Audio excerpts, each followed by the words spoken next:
Women line up outside a polling station in Herat, Afghanistan, during parliamentary elections Saturday.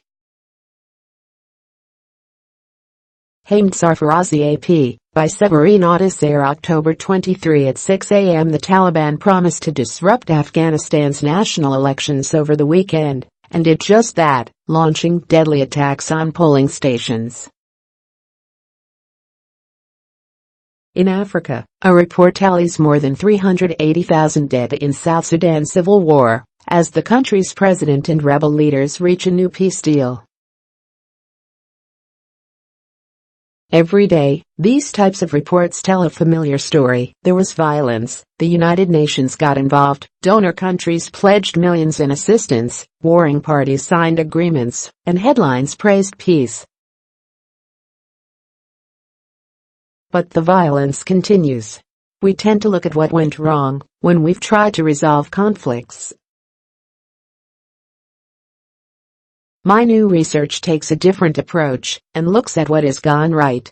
To stop wars, an essential first step is to understand how people have actually succeeded in building peace. Most politicians assume that it takes an agreement between world elites to end armed conflicts. So they organize conferences to reconcile governments and rebel leaders, they push for general elections, and they strive to reconstruct state bureaucracies. This was the plan in Afghanistan, Congo, Iraq, South Sudan and so on. But top-down peace isn't working. In short, leaders try to build peace from the top down. They also rely on the knowledge and resources of diplomats, UN peacekeepers and other foreign interveners. This approach has had disastrous consequences. Battle deaths have risen by 340% globally in the past 10 years. The world has 1.5 billion people living under the threat of violence in more than 50 conflict zones. Wars have recently triggered the worst refugee crisis of the past 70 years. Here's an exception: Idjwi, a Congolese island of peace in Lake Kivu.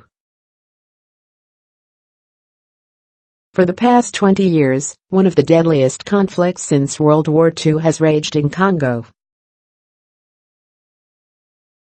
Even the largest UN peacekeeping mission in the world has failed to stem the flood of violence. Idjwi somehow avoided the conflict, although the island contains all of the ingredients that have caused generalized fighting in other parts of Congo: geostrategic location, mineral resources, ethnic tensions, lack of state authority, extreme poverty, and conflict over land and power, to name a few. Here's what Congo can teach the world about peace: how to promote a culture of peace.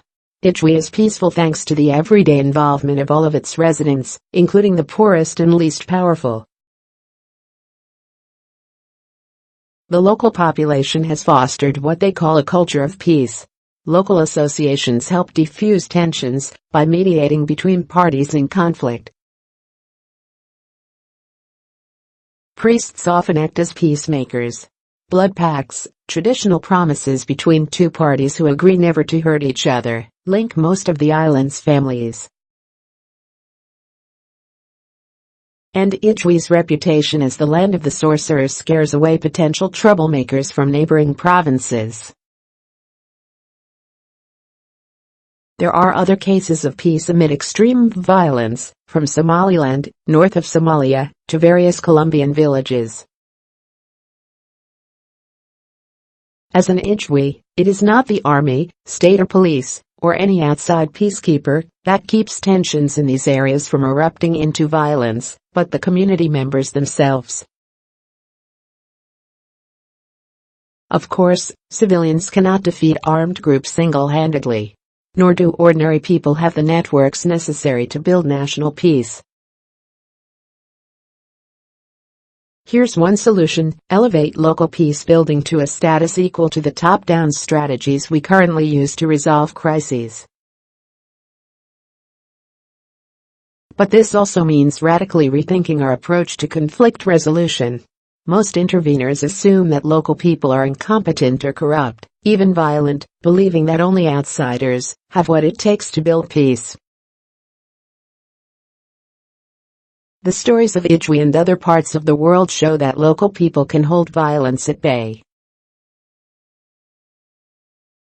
However, they often lack the resources and sometimes the technical skills to implement effective peace initiatives. So they do need foreign support, but not the counterproductive foreigners know best assistance that we usually see. There's another way to build peace instead. Other peace-building models are gaining traction. The Swedish Life and Peace Institute, for instance, doesn't assume that it knows what the problems are and how to fix them.